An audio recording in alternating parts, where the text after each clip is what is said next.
Kembali di Sapa Indonesia Malam bersama saya Friska Clarissa. Ketua Majelis Kehormatan Mahkamah Konstitusi (MKMK) I Dewa Gede Palguna menolak permintaan anggota Komisi 3 DPR untuk membuka laporan terkait Hakim MK Adis Kadir ke MKMK.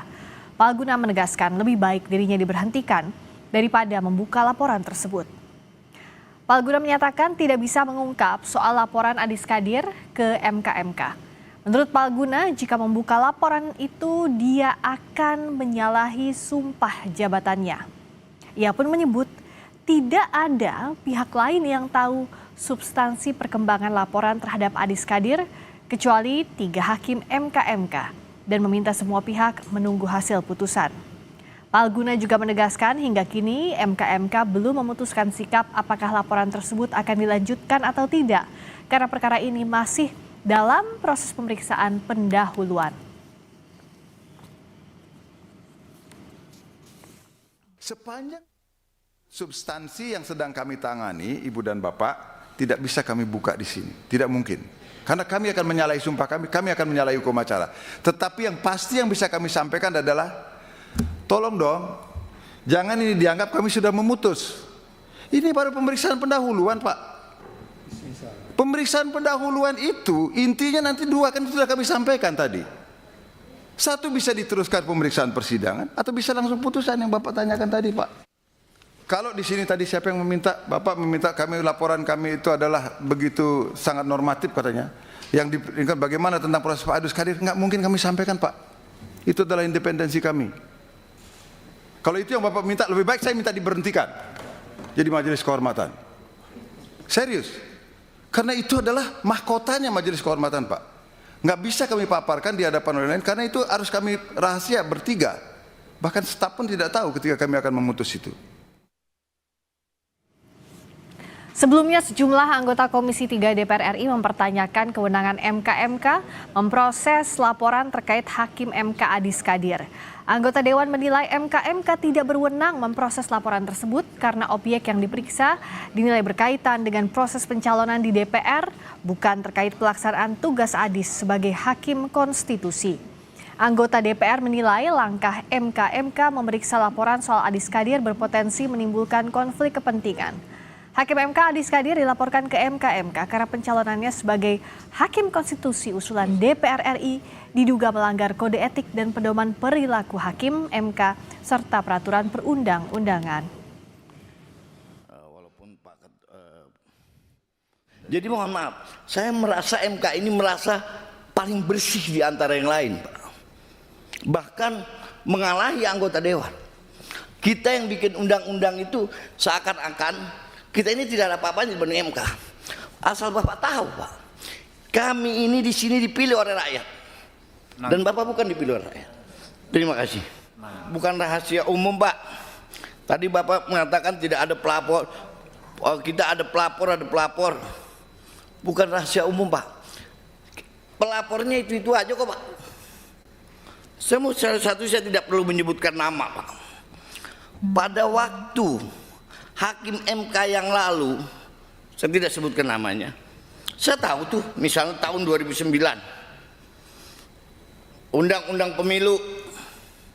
Undang-undang pemilu pada waktu itu di pemilihan dengan suara terbanyak, yang melapor orang dari Surabaya, dan berkali-kali orangnya itu aja yang lapor.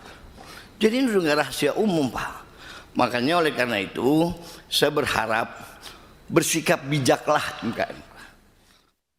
Sementara rapat paripurna DPR RI hari ini menyetujui MKMK tidak bisa memproses laporan soal pencalonan Adis Kadir sebagai Hakim MK.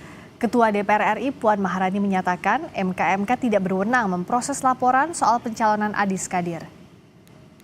Majelis Kehormatan Mahkamah Konstitusi tidak memiliki kewenangan untuk menindaklanjuti laporan terkait proses mekanisme pemilihan Hakim Konstitusi oleh seluruh lembaga pengusul termasuk yang dilakukan oleh Dewan Perwakilan Rakyat Republik Indonesia atas nama Profesor Dr. Insinyur Adis Kadir SH.M. Hum. 2. Komisi 3 DPR RI meminta Majelis Kehormatan Mahkamah Konstitusi agar tetap konsisten dalam melaksanakan kewenangannya sebagaimana diatur dalam pasal 27A Undang-Undang Nomor 7 Tahun 2020 tentang Mahkamah Konstitusi yang membatasi tugas Majelis Kehormatan Mahkamah Konstitusi hanya pada penegakan kode etik dan perilaku hakim konstitusi yang sedang menjabat. Apakah kesimpulan rapat Komisi 3 DPR tersebut dapat disetujui dan ditindaklanjuti sesuai dengan mekanisme yang berlaku? Setuju? Setuju. Terima kasih. Hakim MK Adis Kadir dilaporkan ke Majelis Kehormatan MK atau MKMK. DPR menyatakan MKMK tidak bisa memproses laporan terkait Adis Kadir tersebut. Kita bahas soal ini bersama dengan pakar hukum tata negara yang juga peneliti Posdem Universitas Andalas, Ferry Amsari, dan pakar kebijakan publik Trubus Rahardiansyah. Selamat malam, udah Ferry juga Pak Trubus. Ya, malam. Ya, selamat malam Pak Ferry. Malam, saya ke Bung Ferry dulu. Kalau bicara soal tadi DPR menyatakan MKMK tidak bisa memproses laporan, ini melangkahi apa strukturnya atau tidak sih DPR yang legislatif ke MKMK yang ada di ranah yudikatif? Iya, saya juga heran ya kalau DPR tidak memahami konsep ketatanegaranya, karena pada titik tertentu sebagai subcabang dari kekuasaan yudikatif atau kekuasaan kehakiman, maka pada dasarnya MKMK sebagaimana juga Mahkamah Konstitusi adalah kekuasaan kehakiman yang merdeka. Dia bertugas memastikan, kalau MKMK ya, bertugas memastikan Mahkamah Konstitusi itu jauh dari gangguan kepentingan politik yang mengganggu kemerdekaan kekuasaan peradilan. Nah, apa yang dilakukan MKMK itu konsep yang dipahami oleh banyak ketatanegaraan di dunia ya, bahwa etika ya, marwah hakim perlu dijaga. Nah, di kasus Pak Adis Kadir sebenarnya yang dilakukan MKMK adalah memeriksa dulu apakah seorang calon hakim konstitusi yang akan memasuki MK punya potensi melanggar etik, misalnya konflik kepentingan dan lain-lain ya. Misalnya melanggar persepsi ketatanegaraan padahal dia diketahui sebagai seorang negarawan ya. Nah, ada yang mengatakan tidak bisa karena sebelumnya dia bukanlah hakim konstitusi.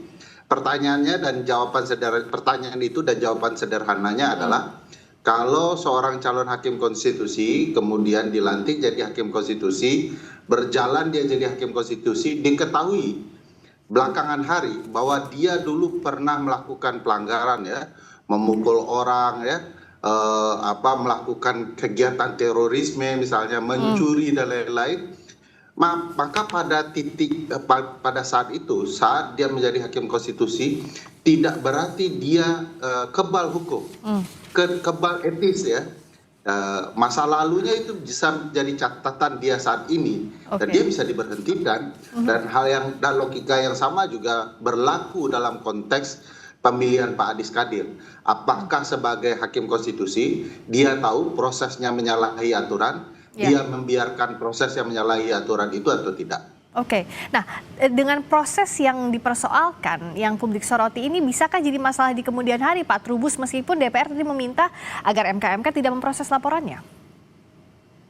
Iya, menurut saya bisa saja Mbak untuk jadi masalah di kemudian hari. Karena apa? Karena kekhawatiran publik sebenarnya kan kalau kemudian sudah ditetapkan sebelumnya ada Ignatius Samsul kalau nggak salah itu, kemudian tiba-tiba diganti dalam waktu yang tempo yang sesingkat-singkatnya, kan publik kemudian kepo Mbak, curiga sebenarnya ada apa ini kan gitu. Karena itu adalah hak warga untuk melakukan istilahnya gugatan ataupun pelaporan atau keberatan lah seperti itu. Sehingga dalam hal ini kita melihat memang proses ini kan dianggap sebagai oleh sebagian publik itu sebagai bagian yang tak terpisahkan dari ini proses pencalonan hakim itu yang merujuk pada pasal 19 dan pasal 20. Ini Bang Ferry Amsari paling banyak tahu lah itu. Tapi yang jelas kita dari orang kebijakan itu melihat bahwa persoalan ini harusnya tidak sampai kepada istilahnya itu memaksakan bahwa proses-proses itu harus dilalui sebagaimana yang sudah ditetapkan, dalam arti bahwa kalau memang DPR sudah memutuskan seperti itu ya tinggal bagaimana nanti MKMK lah. Artinya kalau misalnya mengintervensi MKMK menurut saya juga nggak cocok kalau Ini kan fungsinya dalihnya kan dia pengawasan. Apakah pengawasan berarti di dalamnya adalah intervensi? Lah ini kan jadi kan pertanyaan. Tetapi yang kedua menurut saya ini pandangan bahwa akhirnya DPR memutuskan untuk tidak melarang lah, kata melarang bagi MK untuk memproses itu. Ini juga hal yang menurut saya juga terlalu bisa diperdebatkan, karena kemudian publik memahami ini ada persoalan di mana kemudian prosesnya sendiri seperti dikatakan oleh Pak Palguna itu kan masih dalam proses pendahuluan, belum ada proses lanjutannya, dan itu sifatnya tertutup lagi dan untuk terbukanya pada saat putusan saja. Saya kira itu yang menjadi persoalan, Mbak. Nah, kalau pasca paripurna tadi, Ketua MK I Dewa Gede Palguna bilang, Bung Ferry, kalau akan tetap diproses laporannya sesuai dengan Sabta Karsa Utama, yakni kode etik dan perilaku hakim konstitusi. Menurut Anda ini bisa dipertentangkan di kemudian hari atau tidak oleh DPR yang dalam rapornya menyatakan bahwa agar tidak diproses? Ya, itu apa yang dilakukan DPR kan bentuknya intervensi kepada lembaga negara lain, yaitu salah satu cabang kekuasaan. Nah, dan ini kan kita paham semua ya, cabang-cabang kekuasaan itu dipisah-pisahkan dan saling checks and balances. Dia saling menyeimbangkan. DPR punya ruang untuk seleksi hakim konstitusi, kalau salah dikoreksi oleh lembaga negara yang lain. Dan kebetulan tugas itu salah satunya ada di Majelis Kehormatan Mahkamah Konstitusi. Pasal 19 misalnya yang disinggung oleh Prof. Trubus tadi, persis mengatakan bahwa proses seleksi harus dilakukan dengan pengumuman kepada publik melalui media cetak dan media digital. Kapan pengumuman itu? Tidak pernah ada. Proses harus dilakukan dengan fit and proper test, di mana diminta masukan publik. Kapan fit and proper testnya? Kapan publik dimintakan masukannya? Jadi prosesnya sudah diketahui melanggar persoalan serius. DPR panik gitu ya. Begitu MK memeriksa, melihat laporan dari publik, bisa saja MK mengetahui ada proses yang salah, dan sebagai seorang hakim konstitusi mestinya ya Pak Adis Kadir memahami kesalahan proses tadi. Bayangkan dulu DPR sudah milih orang, Pak Inocencio Samsul, persis yang dikatakan Prof.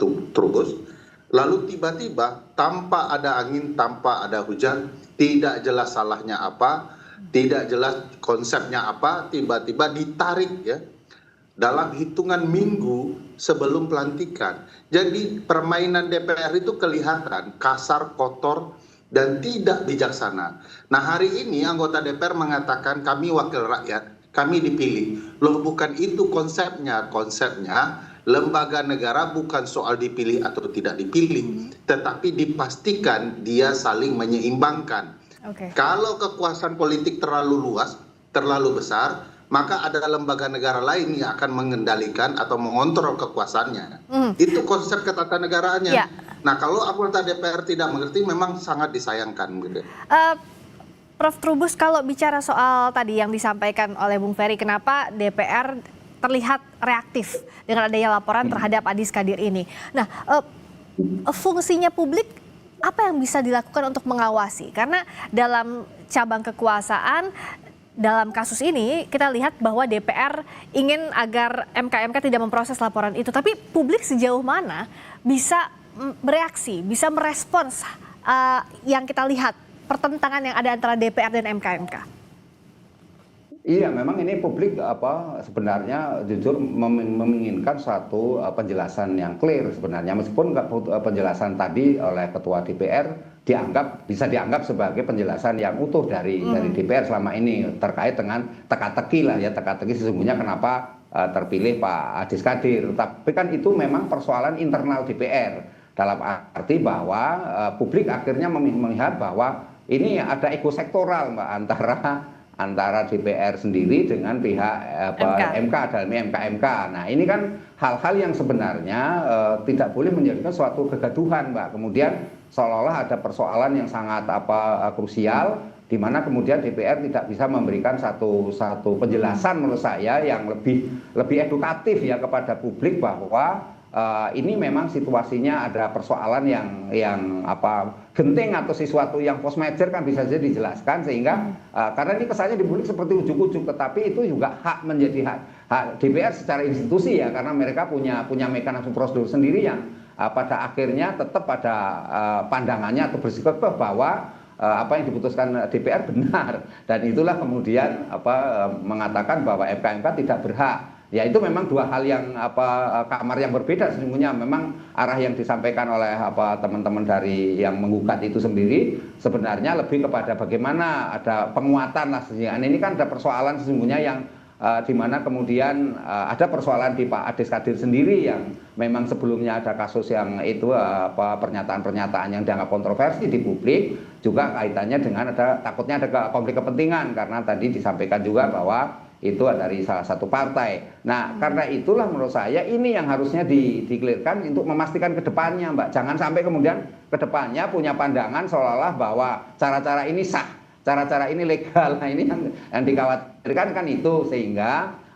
apa yang diputuskan nanti MK memang kita tunggu sebaiknya memang lebih kepada sesuai dengan tupoksinya, karena memang kalau logika yang dipakai oleh DPR itu kan lebih menempatkan bahwa itu beda kamar dalam hari ini, bahwa prosesnya masih dalam ketentuan atau kewenangan DPR dalam pencalonan Adis Kadir. Sementara kalau kode etik kan kaitannya MK kode etiknya adalah berkaitan dengan hakim yang sudah running lah, katakan sudah ditetapkan, sudah dilantik katakan seperti itu. Sebenarnya Adis Kadir kan belum. Nah ini kan hal-hal yang menurut saya perlu dijelaskan kepada publik juga sebenarnya ada apa kan itu, Mbak, sehingga tidak menimbulkan satu perdebatan jangka panjang lah katakanlah seperti itu, yang dimana kemudian perlunya satu kesepakatan barangkali nantinya ke depannya ketika ada pencalonan lagi, sehingga ini ada menjadi entry point menurut saya bagi persoalan Pak Adis Kadir ini ke depannya untuk pembenahan selanjutnya, Mbak, mengenai tata kelola di dalam mekanisme prosedur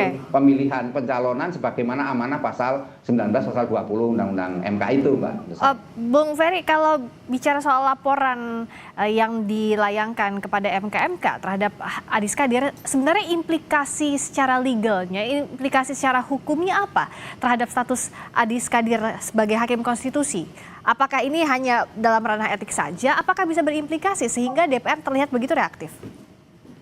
Oh iya, pengalaman MK kan bisa saja memberikan sanksi berupa pemberhentian terhadap seorang hakim. Pada titik itulah yang membuat DPR kelimpungan. Karena DPR kan punya keinginan mengatur komposisi hakim. Putusan-putusan MK belakangan ini kan diketahui lebih banyak pro publiknya dibandingkan kepentingan politik. MK berupaya membenahi putusan-putusan politik agar sesuai dengan konstitusi, ambang batas, pemilu nasional daerah, dan segala macamnya diperbaiki oleh MK. Oleh karena itu DPR tidak nyaman dan mengatur komposisi. Nah, begitu mengatur komposisi hakim, salah satunya orang mereka sendiri, padahal DPR adalah para pihak di MK, maka mereka kelimpungan ingin komposisi itu tetap bisa dipertahankan. Sementara kita ketahui cara-cara memilih agar komposisi hakim sesuai dengan kepentingan DPR itu tidak sesuai mekanisme, buru-buru, maka MK bisa saja melihat Pak Adis Kadir sendiri tidak punya etika, tidak punya nilai moral untuk menghormati satu mekanisme sebelumnya, dan tidak menghormati apa yang menjadi standar seorang negarawan yang menjadi syarat seorang hakim konstitusi. Ingat, syarat negarawan itu satu-satunya dimiliki untuk pejabat negara yang eksplisit ditulis harus negarawan, yaitu orang yang lebih dahulu mengedepankan kepentingan negara dibandingkan kepentingan dia sendiri. Saya tidak terbayang ada seorang negarawan membiarkan orang dipilih jadi hakim konstitusi, lalu dia mengabaikan pilihan dirinya sendiri dan dia yang menggantikan. Itu kayak pengkhianatan dan tidak bermoral itu bagi saya dan teman-teman, dan perlu itu menjadi laporan dan diperiksa oleh MK. Nah, setelah lagi laporan ini bergulir di MK, Prof. Trubus, apa yang bisa dilakukan agar kepercayaan publik tetap utuh terhadap hakim konstitusi yang baru? Iya, ini menurut saya memang perlu ada perubahan, Mbak, dalam hal istilahnya itu proses persidangannya sendiri atau proses peradilannya, di mana kemudian MK ketika ini kan MK itu selalu sifatnya tertutup. Bagaimana kalau kemudian itu dibuka saja gitu pengendalian, sehingga masyarakat tak tahu bahwa selama ini kan memang proses persidangan di MK itu kan sifatnya tertutup. Nah, bagaimana kalau ini kemudian dengan adanya kasus ini dibuka saja gitu loh. Jadi publik percaya sekalian bahwa memang itu tidak ada, misalnya tidak ada pelanggaran, dibuat saja tidak ada pelanggaran. Kalau memang ada pelanggaran seperti apa dan dalam kondisi seperti yang bagaimana. Sehingga publik itu tidak menebak-nebak, Mbak. Ini kan masalahnya publik nebak-nebak, kemudian istilahnya yang terjadi kemudian putusan MK selalu dibacakan ketika terbukanya ya pada saat membacakan putusan itu. Nah, itu yang menurut saya publik, karena transparansi itu yang diinginkan publik juga sesuai dengan amanah Undang-Undang MK juga kan dalam hal ini soal pencalonan mengenai calon hakim. Nah, jadi dalam hal ini memang diperlukan satu gambaran utuh di mana kemudian agar kepercayaan publik tetap tinggi terhadap MK dan khususnya kaitan dengan MK ini, maka cara satu adalah bersifat terbuka. Yang kedua, bagaimana kemudian MK ini tidak saja bersikukuh bahwa ini hanya 3 orang saja yang tahu.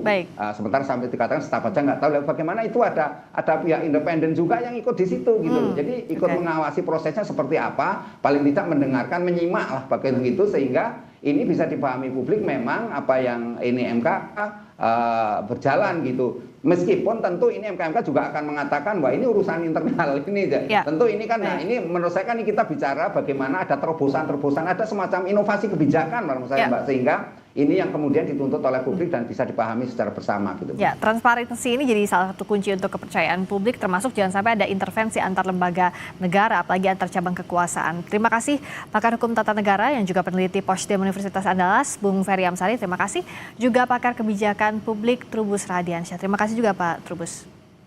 Ya. Terima kasih.